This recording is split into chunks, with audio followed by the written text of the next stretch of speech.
Next up on the Cosmic News Network, First Contact with Joshua Pert. Good morning, Earthlings. Good. How you doing today? Good. How you doing today? Welcome to First Contact Radio. Welcome to First Contact Radio. To talk about all these things I'm talking about is because in life, everything is energy. Every single thing that's out there. Yo, it's First Contact with Joshua Poet. He's the man on the mic, just in case you didn't know it. Covering news from all around the globe, from the weather and space to UFOs. He'll talk politics and make you open your eyes. Conspiracy theories and government lies. He'll dig it all up and try to find the proof. Cause it's time to demand the truth. It's time. First Contact Radio. We have time to demand the truth. It's time. First Contact Radio. We have arrived. To demand the truth. It's time. First Contact Radio. It's time to demand First the Contact truth. Radio. We have arrived. First Contact Radio. Good morning, Earthlings. How you doing today? Welcome back from the weekend. Today is 22nd of September. We're making a transition from one sun sign to the next. We're going from Virgo, where we have been for the last month, an earth sign. Now we're moving to the next sign over from Virgo, which is Libra. Libra's an air sign. So air sign means movement. Earth sign, earth doesn't move unless you have like a big earthquake, something like that. Wind moves, air moves. So we're dealing with Libra, air. The card we're dealing with Libra is the card of justice, karmic balance. So this next month is all about balance. The words and the actions we speak and we use to create the things we want in our life. Also learning how to avoid the words and the actions that cause problems in our life. So the transition from one sun sign to the next takes place tonight, 9:29 p.m. is when it officially goes. Tomorrow being the first full official day of fall. During the course of today, we do have right about now, we have a sign going on between our moon sign, which is Virgo, and Virgo Earth, moon sign dealing with Pluto right here. A nice trine, positive energy of the transformations. We're going to deep transformation in the way we express ourselves, the way we use our words, the way we teach, help. And this afternoon at 4:31 p.m., that same moon sign is going to be in opposition with the wounded healer, Chiron. And so therefore we have this light shining high and we have this wounded healer on the other side, and there could be a good synchronicity and balance, because sometimes it takes the healer to be balanced out by the one who needs to be healed. Alright, so there you have it right there. That's what we're dealing with today. Numerology for today is the number 2. The number 2 is the number of the High Priestess. The number 2 is where the number 1 splits, and therefore it becomes a challenge, because the first thing the 2 has to do is balance itself out. It has to balance itself out with the other aspect of itself. Okay? And so that's how we get it. We balance it out with the other aspect of itself, and now we've got two individual ones standing side by side. Here's how we've arrived at the number 2. 9 plus 4 plus, you add everything up, 9 plus 2 plus 2 plus 2 plus 0 plus 1 plus 4 altogether adds up to 20. 2 plus 0 equals 2, so today would be a 2 numerologically. It's also the card of the High Priestess. Let's look at our tree of life to see all of our placements today. So we have the 2 right here.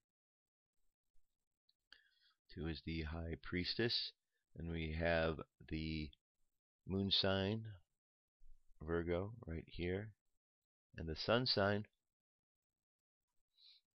was Virgo. Now it is going later this evening to be Libra right here, the opposite side. Okay, so Libra brings us from severity back to the heart.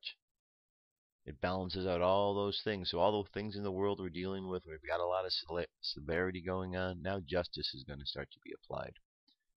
Justice will be applied to bring us back to a state of balance. At least that's what the energetics around the world is. So as we use that energy in our favor, we can pull ourselves away from all the severe fighting and anger that's going on in the world, but it requires an effort on our part. It doesn't just happen on its own. As far as the highlights of the tarot, let's look today at justice, since we are moving into this new phase. Justice represents Libra, getting ready to move into the sun sign of Libra. This evening will be there. Okay, so let's get a good look here at the card. This key is the center of the tarot pack. Okay, so there's 22 cards in the deck. This one is right in the middle. It stands for equilibrium and balance, symbolized by the title and the scales. Also, its placement in the tarot card, right in the middle of the deck. This also symbolizes the Hindu doctrine of karma, which literally means action or work. It manifests itself in the form of a law of undeviating justice. This doctrine is expressed in the Judeo-Christian dictum, as a man soweth, he shall also reap. In physics, it is stated that every action has an equal and opposite reaction. It is the entire appearance of cause-effect. The two curtains, suggesting duality, represent balance by their symmetrical arrangement. The throne repeats the pillar and the veil symbolism of key 2. The circle and the square in front of the crown refer to the movement of spirit within material forms. The sword represents discrimination, which is closely allied with the idea of justice. Key 11 is the agency through which all of the forces of keys 1 through 10 are transferred to the manifesting powers, represented by keys 21 through 12 through 21. This cryptic statement deserves a great deal of thought upon your part. You will be well rewarded for your effort. So let's contemplate that for a moment. Key 11, the card of justice. It's right in the middle, and it represents all the forces that are represented by key 1 through 10. So we're told key through 1 through 10 represent forces that express themselves through key number 11. And as they do, they transfer their powers to the powers of manifestation, which are keys 12 through 21. Okay? So just as you look at what's going on with the cards, and just keep that in mind through your meditations. Lamed, ox goad, note F sharp, Libra, air sign. Current moon phase. It's 2% of the way full, making our way to a new moon. We'll be there before we know it. It's a waning moon, which means we're going down. That's how we know the difference. When it's waxing, it means we're going towards a full moon, up. Alright, today in the sky today. We're looking, here's a map we have, so we can kind of see what's going on. This is looking east. Here's where we're going to see the moon looking east on the 22nd.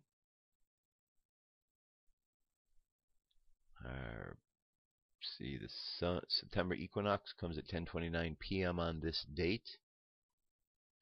Eastern Daylight Time would be 2:29 p.m. on the 23rd. Universal Time, excuse me. This is when the sun crosses the equator, heading south. For the year, fall begins in the northern hemisphere. Spring in the southern. Day and twilight plus night are nearly equal in length. The sun rises and almost sets almost exactly east and west. As the summer ends, the Sagittarius teapot moves west of due south during the evening and tips increasingly far over as it is pouring out the last of summer. Okay. And here we have on the Mayan Oracle a two-tone day. And just like it's a 2-day, we have 2 as challenge. 1 split, so we have 2 individual ones standing side by side independently, but also working together as a team. Hand is the symbol for today, the kin. The guide is the storm, so today would be the lunar hand guided by the storm. Like-minded energy is the human, challenge is the earth, and underlying or the occult kin. The hidden power is timelessness. Phrase for today is I polarize in order to know, stabilizing, healing. I seal the store of accomplishment with the lunar tone of challenge. I am guided by the power of self-generation. And we are on a new theme. We began yesterday. This is the theme of the World Bridger, life and death. Today is the second position there, the challenge of looking at these issues of life and death as we move along the path. Space weather, our solar wind is currently 420.8 kilometers per second.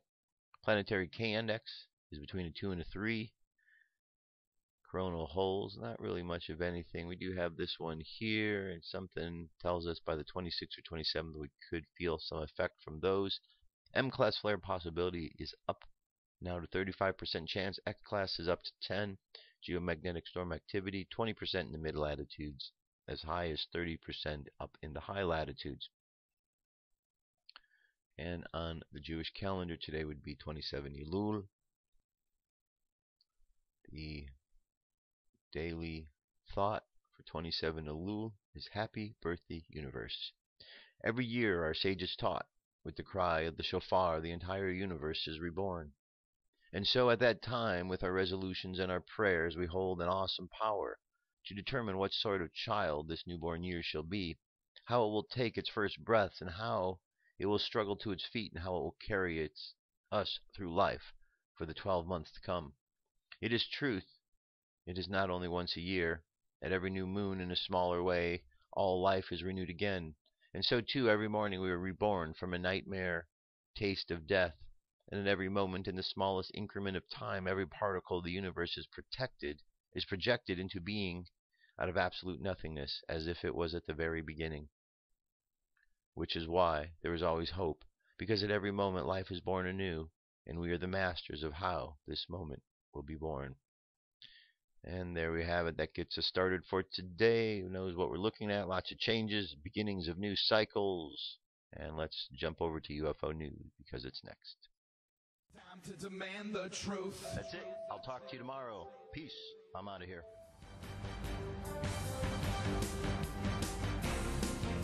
This is the UFO News with Joshua Poet.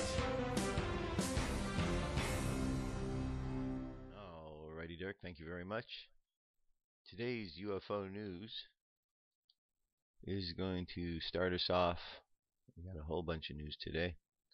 Starts us off over up with Mars, or the moon. It says Chinese and Koreans are working with NASA on the Rover. Photos say yes. Alright, what we have here is links to NASA photos.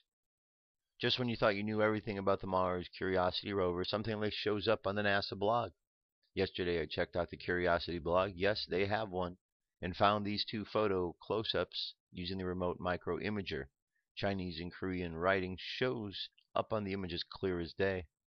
Now this is not a simple word that got there by mistake, like the infamous Made in China, but instead says Mars. Mars, right down there is the... It was written specifically for the Curiosity and is 100% proof that Chinese scientists were working on it. To top it off, we find two Korean words above the Chinese. Let's hope South. I cannot read Korean, but I assume it also says Mars. Sure, having scientists from around the world work on the rover is fun. However, when a rover scientist returns to their country, surely they are asked by their governments to reveal all the information they have learned about the $2.5 billion U.S. project. Why has NASA never announced that there were scientists from China and Korea working on this project? Why are the American people kept in the dark while China and Korea is kept in the loop? It sounds like China and Korea have a strong hand over NASA, and if that's true, then it explains a lot. Interesting. Very interesting indeed. Moving on from the Mars rover, we now go to report UFO sighting number 171 over at Latest UFOs. Alright, here we go. We got a bunch of them here. We've got Wagner, Oklahoma. Orbs in the sky on the 21st. We're in the 15th. Muscatine, Iowa. White light, no blinking. Into the night, a small light, no blinking. We kept moving fast, very fast. Then most airplanes disappeared into deep space. In Colorado on the 15th, watched the lights sit motionless in the sky over Colorado last Monday. Midday, watched them for about 20 minutes. In the Bronx on the 14th, we have a sighting here. Approximately 6:30 p.m., standing in front of my building in the Bronx, saw this object. It was stationary until 7:30 p.m. There were 6 witnesses as well as 2 NYPD police officers. Here we have another one from the Bronx. Standing in front of my building, when I looked at the sky, I noticed a stationary object. This was on the 14th of September. The Guadalajara one, we've gone over that. This one goes back to the 7th, excuse me. This type of UFO already doing something very common.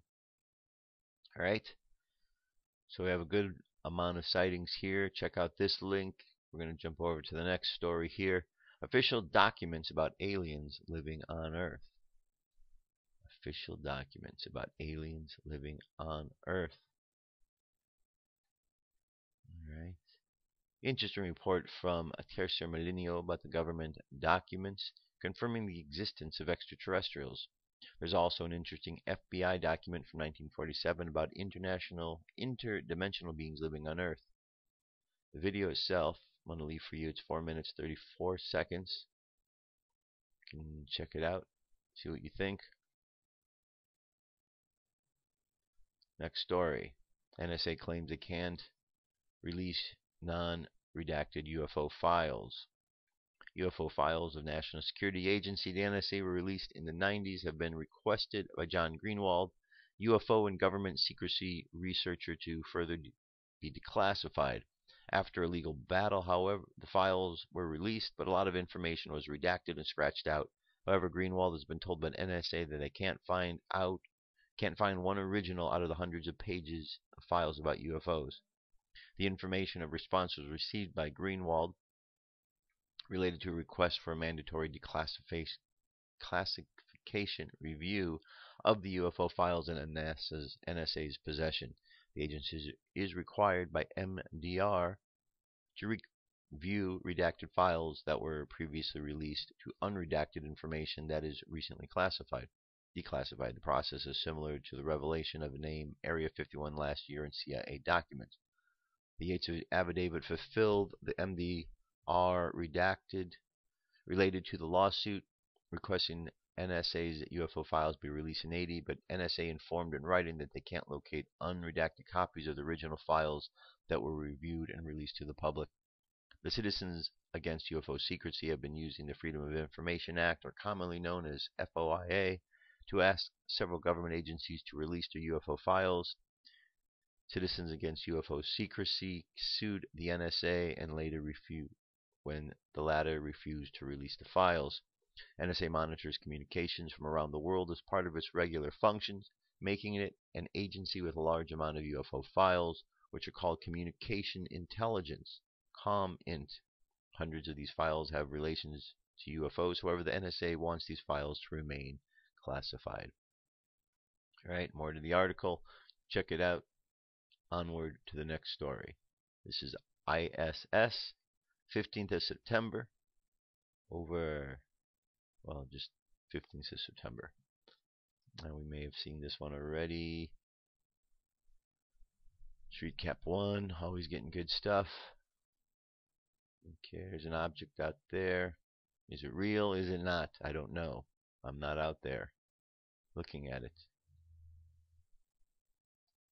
But we do see something that is out of the ordinary for what we would expect out there. So if this is real, then we have another visitor up by the ISS. He's checking it out, seeing what's going on. And if it's not real, well, someone did a really good hoaxing job. But that's what we have to deal with these days. Technology has advanced such that we have to question each and every one of these. We can't take them at face value just because we see a video and say, oh, look, video, proof. Not necessarily, not when we have technology that can fake things as well as we do these days. Alright, here we have above Chicago on the 18th. This was bright red colored UFO in the night sky above Chicago on the 18th. Partly cloudy skies blocked the object from view until almost overhead. Note the long shape of the object and the separation between the forward and rear lighting areas in the distance will decrease during filming. Alright, interesting. This almost looks similar to something that we have seen this type before. These color lights. Interesting indeed. 2-minute and 18-second video.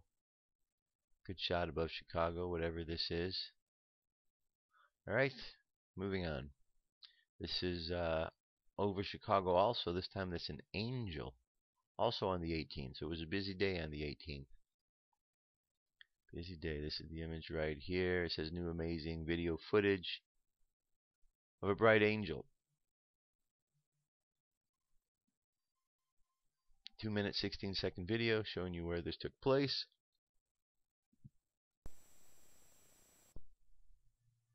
Okay. There we go. Object in question. Very interesting looking, and as it gets zoomed in, we'll see more of that shape of why it was referred to as an angel. There we go. I don't know what that is. Do you know what that is? If so, let me know. Alright, there you have it. There's something there and something there. Moving on. This is New York. Security camera captured this one. The New York witness reported videotaping around UFO on a security DVR system according to the MUFON database. The witness has 4 cameras set up outside for sky watching, and data is analyzed. The following footage from the security DVR. This one right there. In the evening of September, approximately 9:08 p.m., a round circular object was seen in the camera moving from the east to the west directly overhead. Interesting. Very interesting. Alright, good shot. Next. NASA outlines hunt for extraterrestrial life. The space agency has used new simulations to determine how best to identify a life-bearing world. Researchers at NASA's Virtual Planetary Laboratory have been successful in accurately simulating the atmospheric chemistry of extrasolar planets in an effort to better understand the chemical compositions that would indicate the presence of life.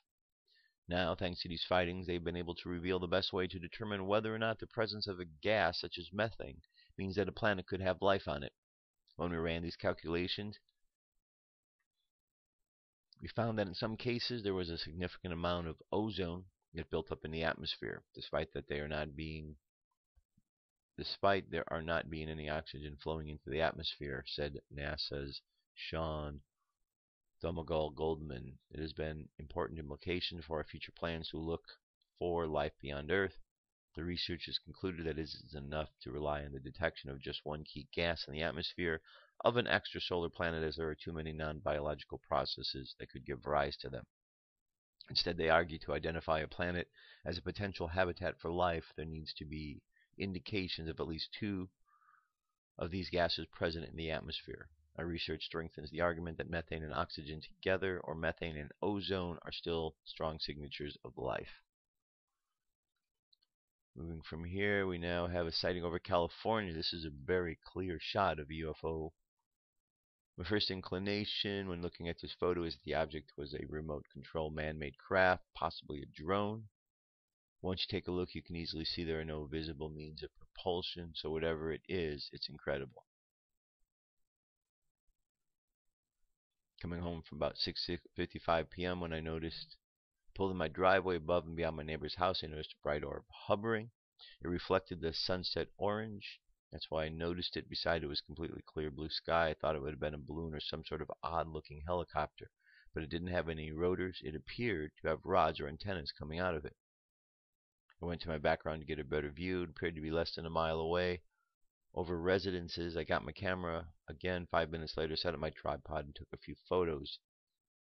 Then got my video camera, began to shoot video for about 20 minutes. Over the approximate 45 minutes I watched, there was some wavering, like it was being affected by air movement.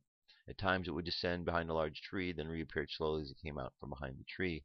The object remained relatively stable and started to slowly drift away to the southwest until I couldn't see it anymore because it was too dark. Interesting. Alright, and here we have an object, a sculpture, that's going to be put in Rendlesham Forest. This is a memorial to what took place there. A UFO has been built to mark the spot where the alleged landing took place in one of the UK's biggest UFO mysteries. In December 1980, there were reports of phenomenon in Rendlesham Forest, Suffolk, near a United States Air Force base. The Forestry Commission has created a metal interpretation of the UFO to add to the trail which commemorates its alleged sightings. The Commission said the sculpture was impartial and did not seek to answer the mystery. The Rendlesham incident took place over 3 nights, starting the early hours of December 1980. The 2 servicemen claimed to have seen lights outside the perimeter fence at RAF Woodbridge. Since then, many books and internet sites have been filled with conflicting theories about whether it was alien visitation, a military aircraft, the beam from the Orphanus lighthouse, or natural phenomena. The Forestry Commission opened a UFO trail in 2005 and placed 3 logs in a clearing where witnesses claimed a craft had landed and disappeared. The new UFO will be placed in the same clearing. Right. There you have it. A little more to the article, but very interesting. Very interesting indeed. And that is our UFO news for today. Let's jump away for a moment, and I'll continue on with our study of Kaballah. Come into our circle, Great Spirit. Fill our souls with peace.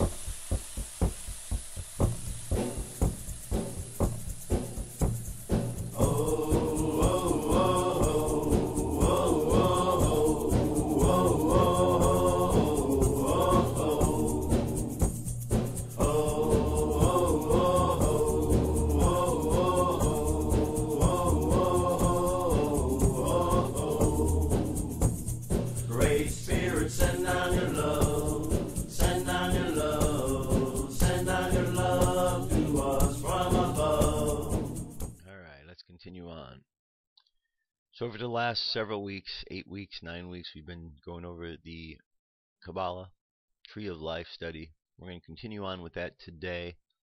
This is the Kaballah, this is the Tree of Life right here. Kaballah means to receive. It is the wisdom of the many universes. Therefore, it is something more than just earth. It was passed down to humankind from the angelic realm a long time ago during the age of Atlantis. This wisdom here shows how all things in the universe operate, come together energetically. What we have here is a pattern. We've been going over this pattern. This is a series of what are called paths. There are 32 paths, 10 circles plus 22 of these others. However, we know that these paths are divided into different groupings. 10 of them are called Sephira, or classrooms. 1, 2, 3, 4, 5, 6, 7, 8, 9, 10. They're the 10 circles. Each one of them have a representation of fire, water, air, and earth, represented by the 4 suits of the tarot card: fire, wands, cups, swords, and pentacles. These 22 paths here that go between them are the paths that connect the classrooms. So we learn the lessons. And the path is learning from both of these points here. Okay, so whenever we look at a path, we want to look at what both sides are so we understand what the lessons that are taking place. And also, we have one side of the tree is a side of mercy, and we have one side that is a side of severity. The side that's severity is the feminine side. The side that is merciful is the masculine side. The whole idea is to find our way to the middle, which is equilibrium. Pattern on the trestle board. I'm going to go over this because this is always important, and this will always key you in and help you understand more and more. 0, all the power that ever was or will be is here now.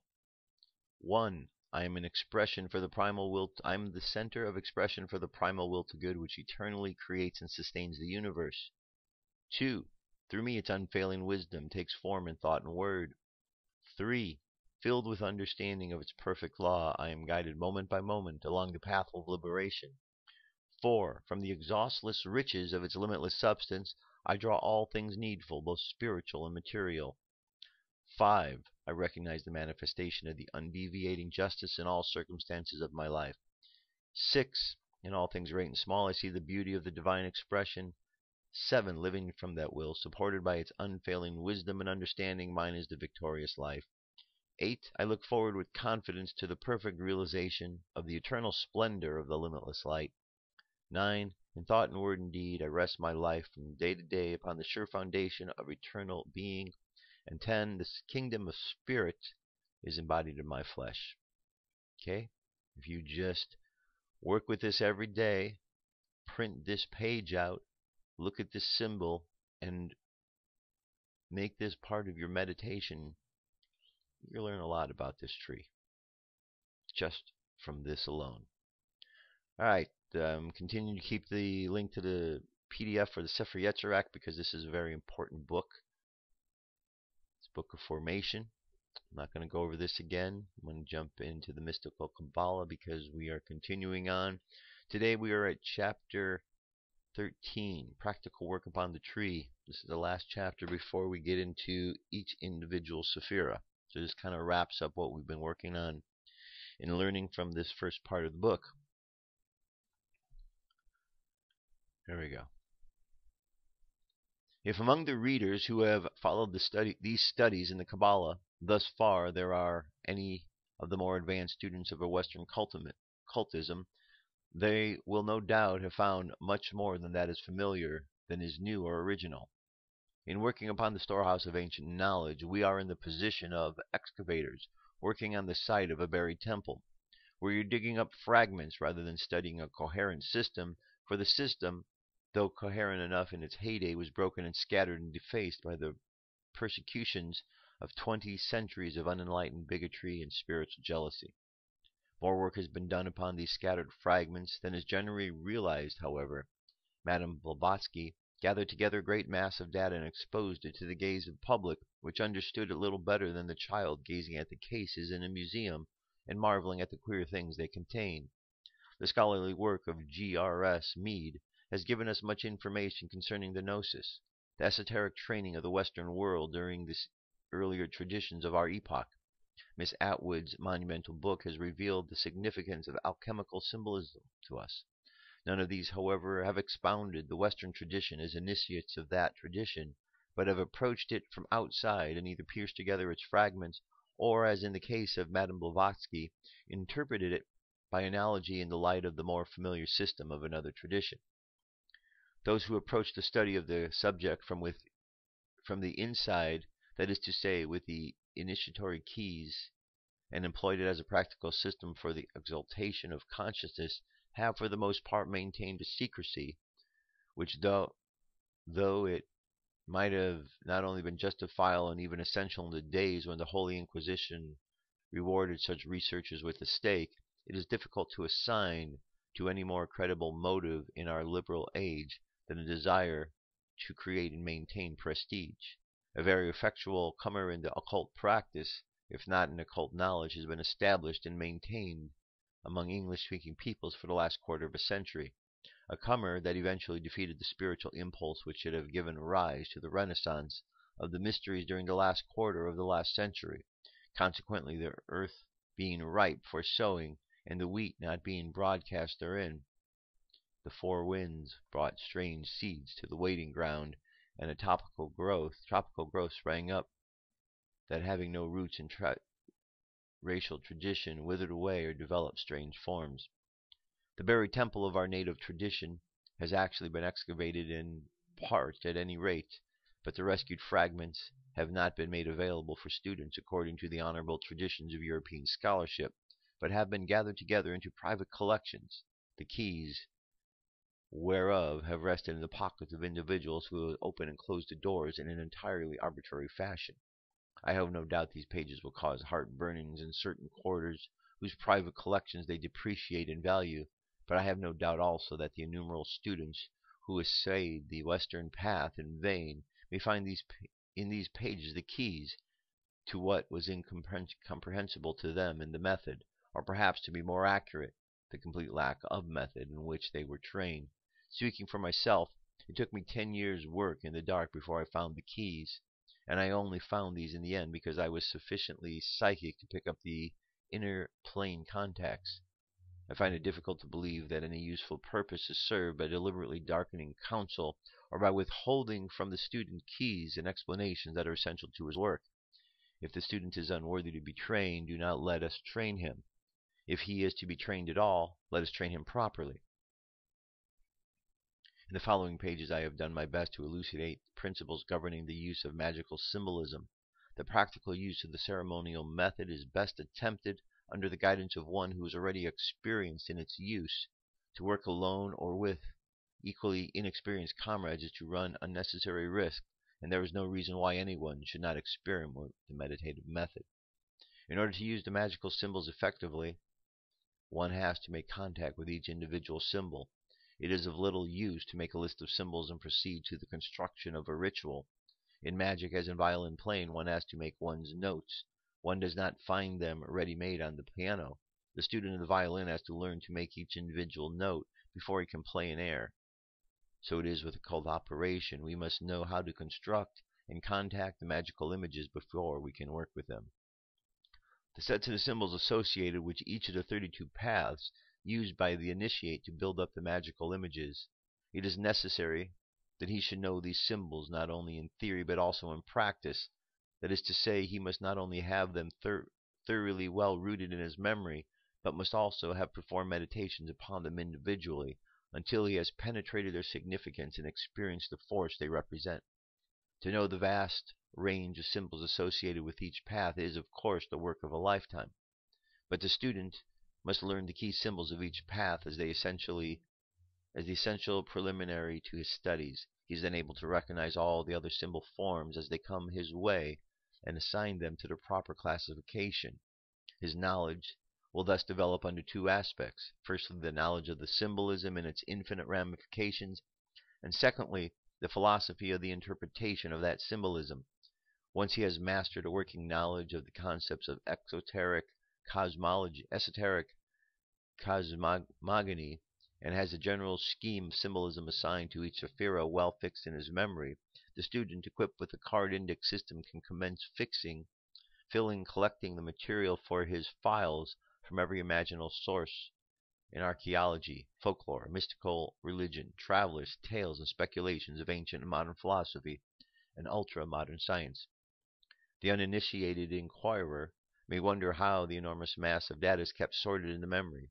To begin with, the serious student who uses the tree as his meditation method works as it regularly every day. Moreover, it will be found by experience that the assigning of symbols to each sephira has a particular logical basis, hidden somewhere deep in the subconscious mind, and the symbol sequences are not nearly so difficult to remember as might be supposed, especially if they have been used for meditation. Some of the symbols refer to the concepts of esoteric philosophy, some to the methods of projecting consciousness into vision, and some to the composing of ceremonial. The student must remember, however, that the symbols will never yield their significance to the conscious meditation alone, however correctly and completely they are known. They must be used as the initiate intended them to be used, to invoke images from the subconscious mind into the conscious content. One set of symbols is assigned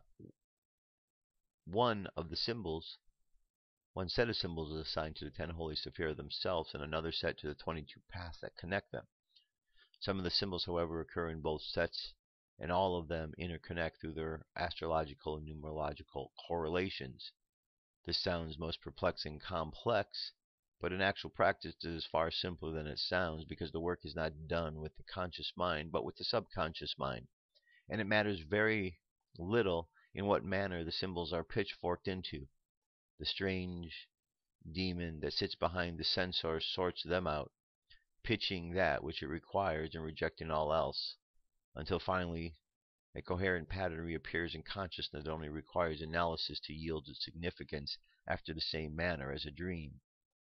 A vision evoked by the use of the tree is in fact an artificially produced waking dream, deliberately motivated and consciously related to some chosen subject, whereby not only the subconscious content, but also the superconscious perceptions are evoked and rendered intelligible to consciousness. In a spontaneous dream, the symbols are drawn at random from experience.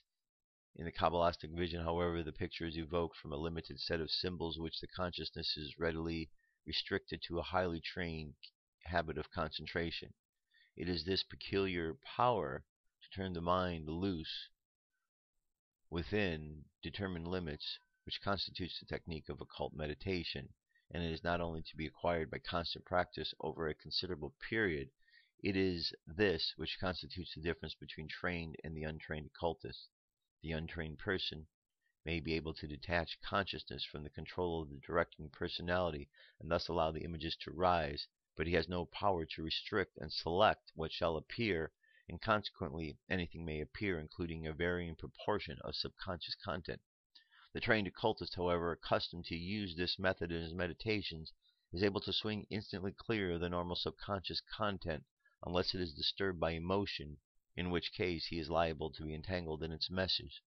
But even in the case, his method is his protection, for he is immediately able to recognize confused symbolism in the images because he has defined a standard of comparison with which to compare them. In studying the tree, the students always shall think of each Saphira under this threefold aspect we have already mentioned: philosophy, psychism, and magic. To this end, he should always think of firstly as representing a certain factor in the evolution of the cosmos in the immemorial past of cosmic time, whether it remains a manifestation, has passed away, or has not yet arrived at this level of dense matter. With this aspect of the tree are also taken the curious cryptic text of the Sefer Yetzirah, one to each path.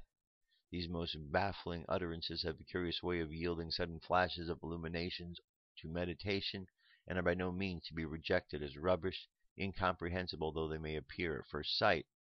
Another source of illumination is to be found in the additional titles of the Sephiroth, each of which has anything from 1 or 2 or 3 dozen. These are graphic descriptive names applied to the various Sephira by ancient rabbis and found scattered throughout the Kabbalistic literature, and tell us a great many things. For instance, the titles concealed of the concealed and the primordial point are applied to Kether, convey a good deal to those who want to know where to look for it.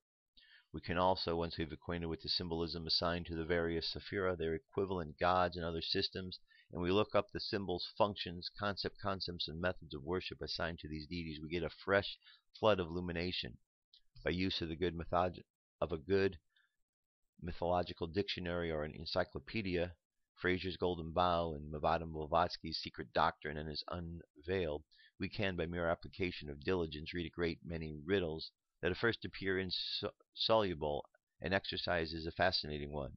When used thus, the tree is particularly valuable because its diagrammatic form causes things to be seen in relation to each other, thus causing them to be thrown light upon each other. Okay, we still have how much more do we have to go here? We have a ways to go, so I'm going to leave the rest of this chapter open to you. You can see there are still a number of pages to go. Okay, so please take some time and read through this. Okay, here's where we ended up at 14, so we've got to go all the way through a couple pages. Okay, so check that out, read that, finish that. I'll do the same thing. Very, very helpful. Very, very helpful information. And of course, to Kaballah, I leave the link up for that so you can check through that as well. And that moves us to an article from In5D. This one says David Wilcock, the solar system is moving into new area of vibration.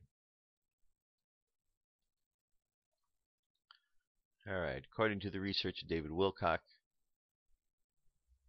there's an impending shift going on within our solar system that will give us all the opportunity to make a quantum leap in consciousness. I was watching a Contact in the Desert video featuring David Wilcock, and he brought up some information that is quite fascinating. The following is an excerpt from the Brown Notebook, which is a channeling from Walt Rogers that was done in the 50s. Much of what was channeled is proving to be true in today's society.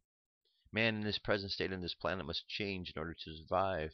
Many things will take place on the planet, therefore man will have to change with the planet. This solar system is moving into an area of space where the vibrations are much higher. This will cause changes in the planet's features. It will also cause changes in your people's. The vibrations on the planet will become higher, therefore man will have to raise his vibrations in order to exist on your planet. These vibrations can only be raised by the people's thinking better thoughts of everything in the creation. more spiritual thinking, thoughts that will lift the peoples of Earth out of the darkness and the mud that they have been living in for so long. The planet and the solar system are moving into a new area of vibration in which the conditions as they are now called on this planet will not survive. Many, many planets live as we do now. However, there are others that do not, because they have not come to the understanding of life of which we have. They are beginning to understand, however, some more slowly than others. Our life is an ideal way of life. We have everything in plenty. Everything is free. We do not try to rule one another.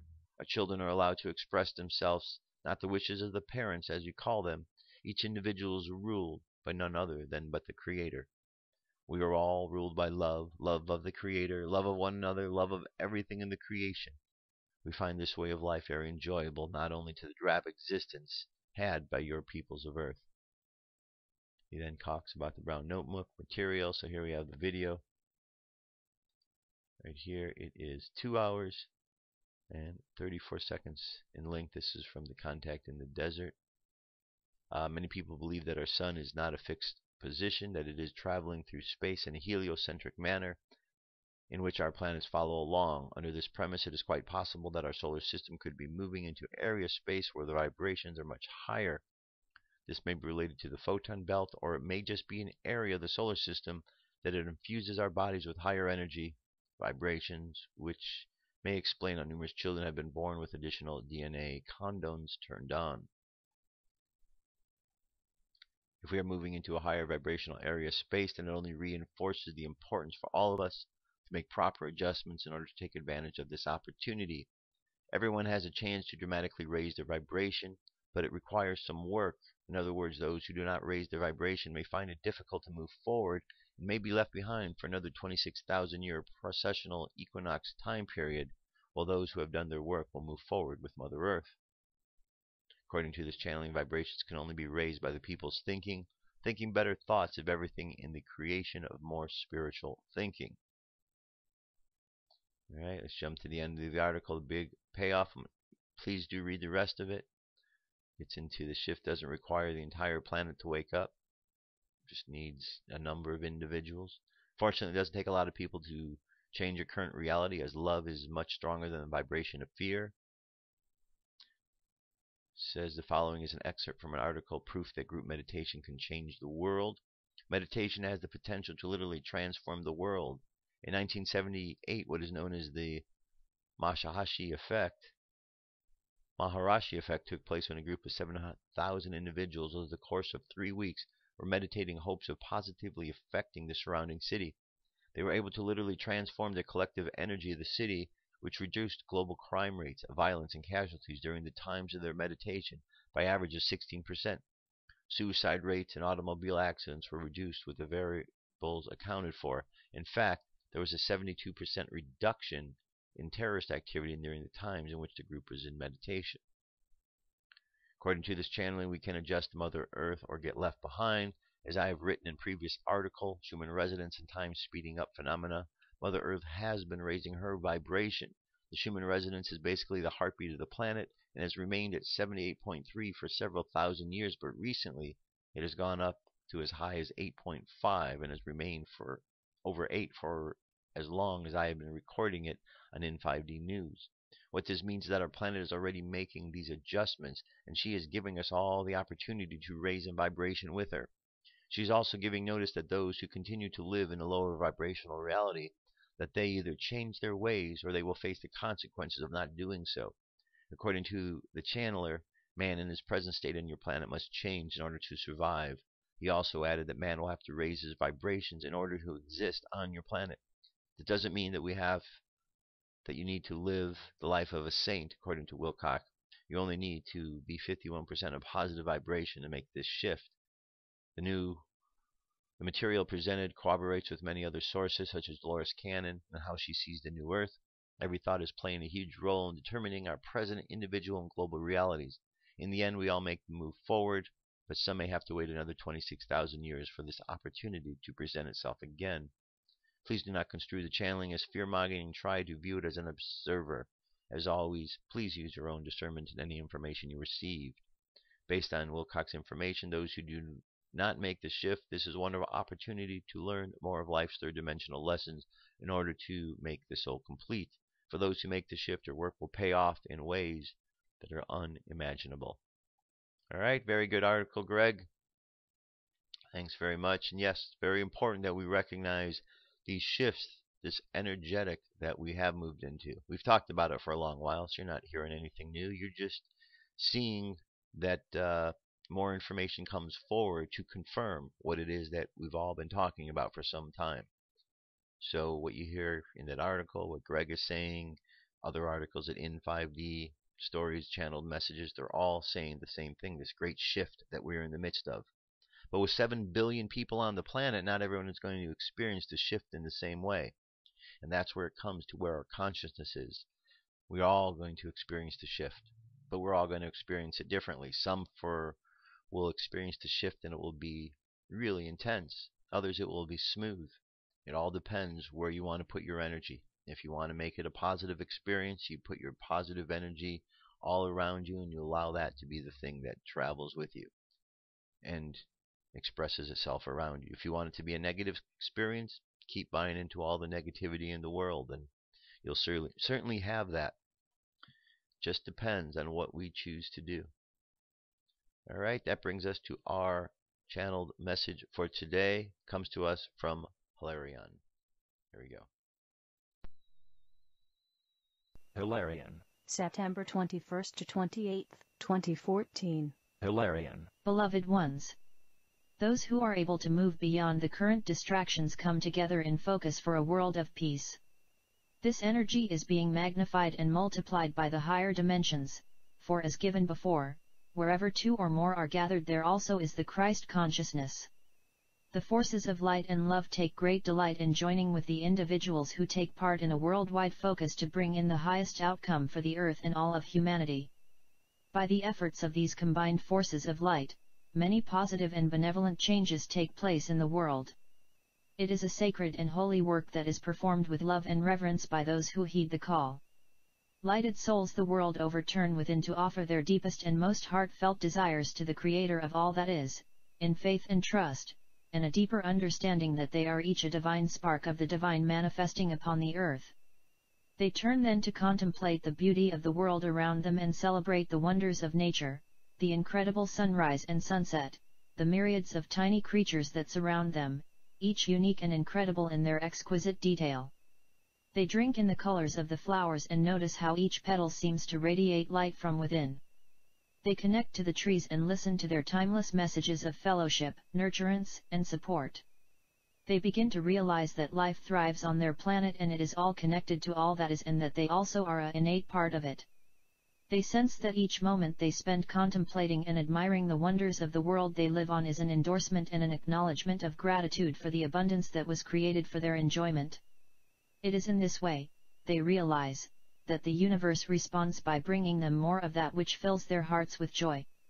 Peace in the world is created one consciousness at a time, and when this consciousness within each person understands that by giving homage to all that is good in their lives, even if that does not seem much to other eyes, it keeps the flow of grace, benevolence, and positive energy as a constant underlying force at work in their lives.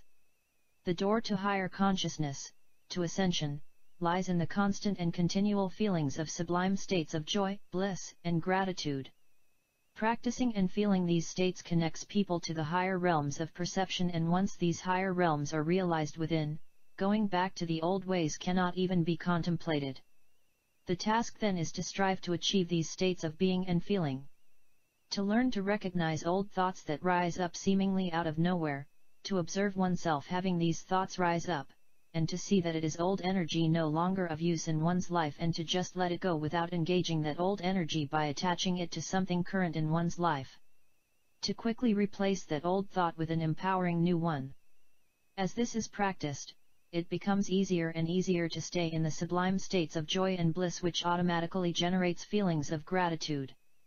The more people that begin to embody these states of being, the more the world and the people around them respond to them with corresponding benevolent energy. When each person begins to honor their sister and their brother as they honor themselves, peace is a natural and graceful outcome. It is those whose hearts are peaceful in the face of the greatest challenges who create a better world for themselves and for others. It is those who understand that by letting go of resentment, anger, and the need for revenge are those who uphold and uplift everyone and everything within their entire sphere of influence. You have but to look at history on your world to recognize those brilliant shining lights, those people who stood in their light, in their continued faith and belief in upholding the divine concepts of peace, forgiveness, and unity with the utmost courage and persistence in the face of danger, and to understand that you too can be one of them. Stand strong and firm in the oneness of the divine and all will be well.